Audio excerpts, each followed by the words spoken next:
protect and promote the right of everything Filipino to participate suitable to basic and complete basic education.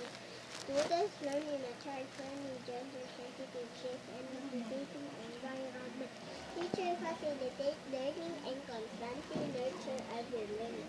Administrator and staff as steward of the institution ensure an enabling and supporting environment for effective learning to happen.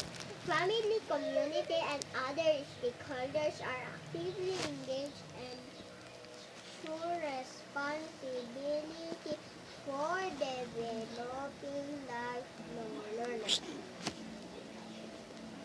Depth and vision. We dream of Filipinos who passionately love their country and whose values and competencies enable them to realize their full potential and contribute meaningfully to building the nation.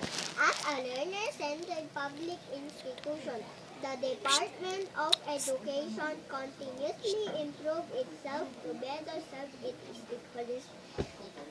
Alright.